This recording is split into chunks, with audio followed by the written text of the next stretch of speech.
So hi everybody and welcome to this meet and greet live at the KVIFF TV Park and of course on KVIFF TV itself.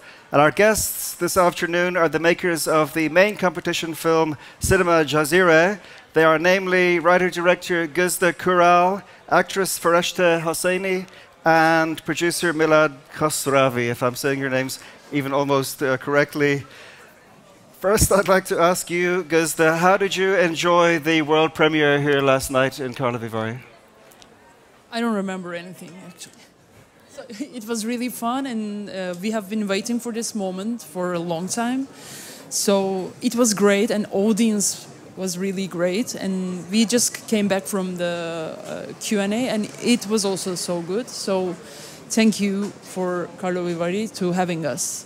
And did you get any particularly difficult questions at the Q&A? No, we are ready for everything. What was the original starting point for your movie? What was the initial spark for the film? So I studied film and TV, and I had really great interest for Middle East history. Iran, Turkey, Afghanistan. So Afghanistan especially grabbed my attention because there's a place that it is the most abandoned place in the world, actually. So I want to just go and see with my bare eyes. So I spent maybe 4 years in there. I shot my first feature in Kabul. So when I turned back, I thought that, okay, the story is over. But it didn't. So I gathered a lot of stories during my journey. So I gathered them all. Most of them was, sorry, I have ADHD and I'm just it's losing also sometimes. to me. Yeah. So yeah, I gathered up everything, so I fictioned it. So here we are. Well, you say at the beginning of the film that it's based on true stories. Are you aware of any cases of women passing themselves off as men in the Taliban's Afghanistan? Yeah, there is one tradition. They're calling it bacha posh. So if a family doesn't have a boy, they're just picking one, and she is pretending like a boy to earn money to wander the streets around. So there was a film, Osama is about it, bacha posh. So there is also one, not tradition, but it's like a corrupted tradition, is bachabazi. So basically the main idea is under oppressive regimes, things are changed, their meanings. So just to make that clear, that's the tradition of boys being made to dress up like girls and provide sexual services to adult men. Yeah, it's bad tradition, corrupted tradition. I don't want to call it tradition, but I cannot find any other word, actually. What's the reason for it? Is it because women are so repressed that they have to find some other outlet? It's so manish problem, I think. So because, you know, also all over the world, pedophile is something. So just we are seeing in these countries much more, because the oppression, when you cannot reach any woman, so you need to find, they think that they need to find someone to, you know, make them pleasure, play for the pleasure, and yeah, it's corrupting day by day. So when you were filming that part of the film with the young boys, I presume they had no understanding of what was going on. Yeah. We have a children coach around us, and his family is always with us. So we really took care of for no harm to him. So the actors and actress was very good with him. Like we made it like a child play, you know. I guess it has to be that way, right? There's no other way to do it. Fereshteh Hosseini, the lead actress, what was the appeal of the role for you? Why did you want to take this part in the film?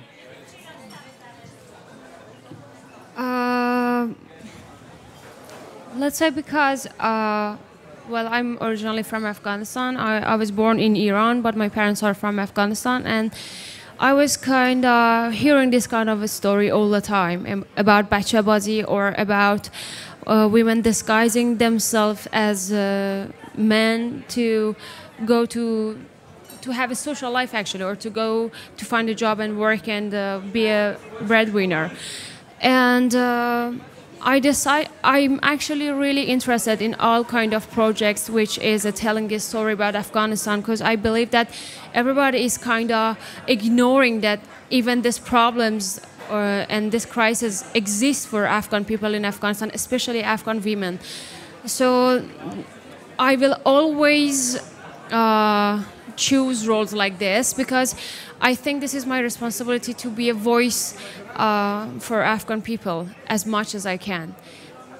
And do you think people have kind of forgotten about Afghanistan and especially about Afghan women since the Taliban came back, that it was a news story for a while, it's horrible, all the terrible repression is coming back, but then news moves on and the people are forgotten? Yeah, it is like that, actually. I think in Middle East, it is always like this. I don't know why. Like Westernians likes to kind of raise a new crisis all the time somewhere in Middle East, and then there's going to be a new story, all the stories will be forgotten. And this is something which we've been struggling with whole our life. And yeah, I think people completely has forgotten about Afghanistan, because Taliban is back again, and they are the same Taliban as they used to be, and no one actually can live there. There's no cinema. There's nothing actually. Forget about cinema. There's no normal life. Women cannot study. Women cannot go out without the men. Women should wear burqa again, and they are trying the new generation to fight back against them, but they cannot because they will be killed. Do you have many family members in Afghanistan? Are you in contact with them? Is it possible? Yeah, I have cousins and aunts.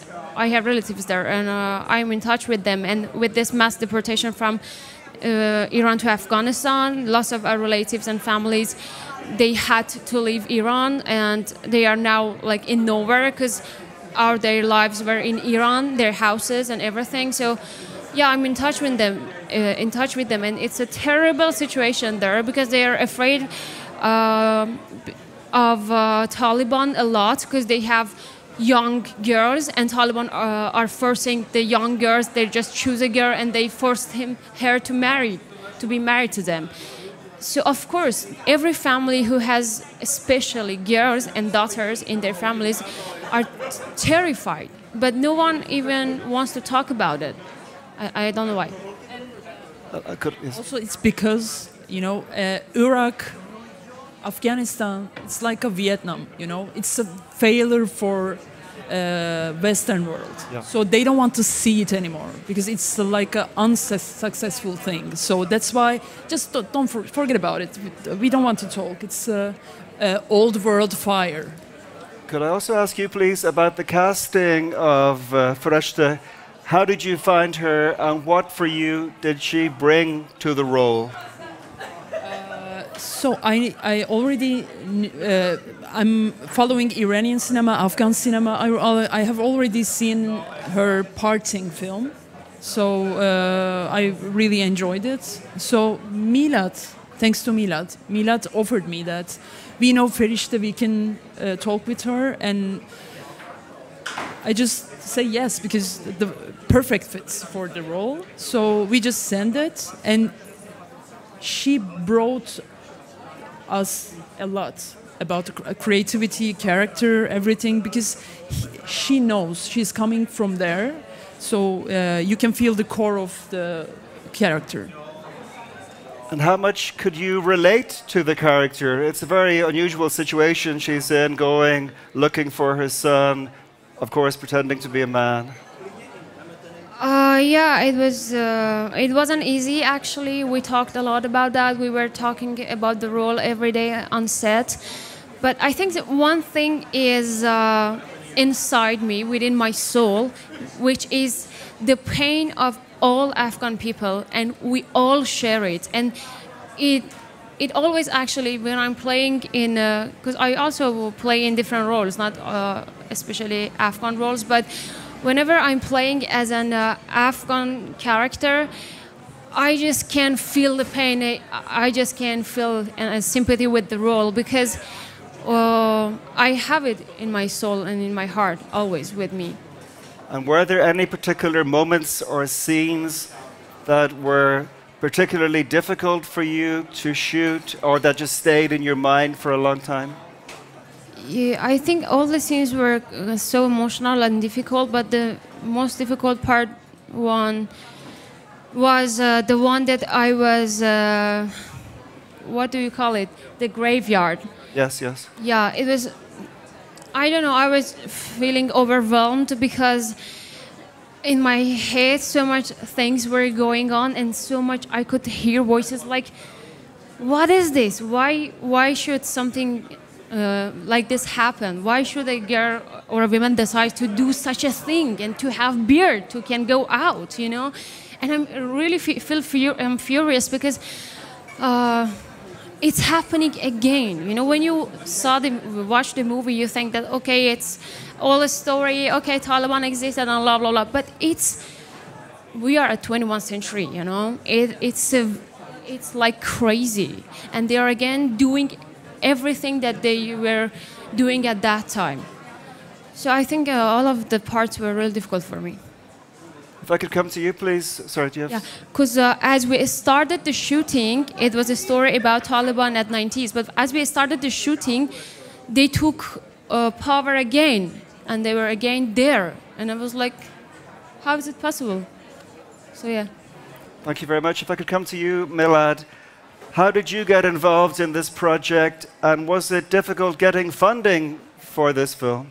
Thank you so much for inviting us, having us here.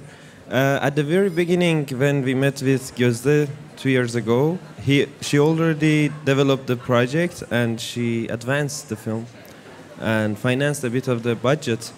And I was supposed, it was just after my film premiered in Cannes and I came to Turkey, we met.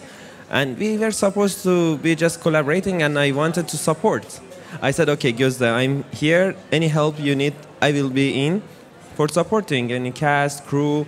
So we really initially didn't supposed to do co-production together. But at the end, we ended up with a real production that half of the team was almost from Iran. And we had an amazing collaboration, multicultural production actually, from different countries, Turkey and Iran majority. And in terms of financing, we made this film almost like maximum 10% of the budget came from the 10-20% of the budget came from the public money, Bulgarian, Romanian TV, Bulgarian National Fund that thanks to our co-producers brought this public monies, but for the rest we financed the film from the private money from Turkey, and the rest we just had some in kind. And for this kind of film, independent film, art house cinema, and topics like this, it's almost impossible to finance and raise public money from our countries, Turkey, Iran, and for sure Afghanistan. So we made the film by our own effort, sweat, blood, and no public money. And what were the biggest challenges for you as a producer along the way in this process? What were the biggest obstacles or the hardest things to get over? In different stages, we had different challenges. At the very beginning, the most challenging part was in the production was challenging with the budget, with the cash flow, that we really didn't have enough budget to. But thanks to courageous that Gözde had, we could find a bit of cash, and we hit the road. Unfortunately, we lost 1 week of shooting because of a miscalculation. But at the end, we could manage it. And we reduced the days of shooting. Thanks to this wonderful team that we had, cast and crew from Iran and Turkey, we could manage these obstacles. But later, in post-production, the most challenging part was editing. It was not an easy film for editing. We changed 2 editors, and finally, Gözde herself did 6 months of editing constantly in her room to reach to a point that we say, okay, now is the point that we need to refine it. And then 6 months after, 6 months more, we refined, revised, refined, and finally after 1 year we could finish. Even a few weeks before the premiere, we were doing some small changes. So yeah, editing was very difficult for the film. What were the locations you used? Where did you shoot it? The film was shot in a region in the middle of Turkey, Anatolia. That's a very small city in the Anatolia region. That it is very similar to Afghanistan in terms of geography. Yeah. I have another question also for you, Gözde, if I may.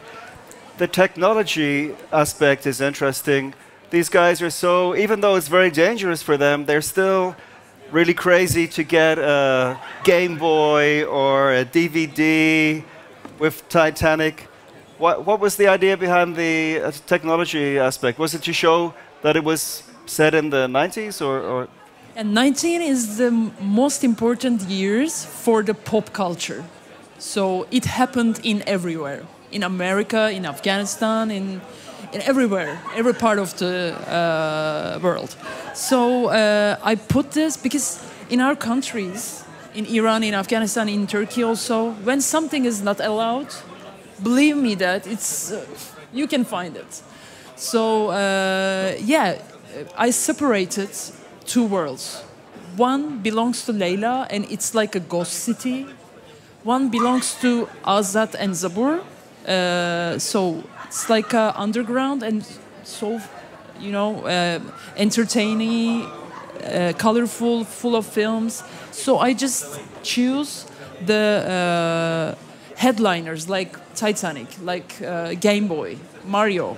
So you can connect easily as a Western audience, for Western audience. But also it's a remarkable thing that people will risk so much to watch Titanic or play a game. Of course. Yeah, because this is the only thing, you know, because we need to find a way to live. We need to find a way to have fun. So yeah, it's even though it's risky, it's worth it. Yeah. Well, my final question for you is, what does it mean for you and for the film to be in the competition here in KVIFF, and what can it mean for the future of the film? It's really good to be here because KVIFF, especially the main competition, is something for the world.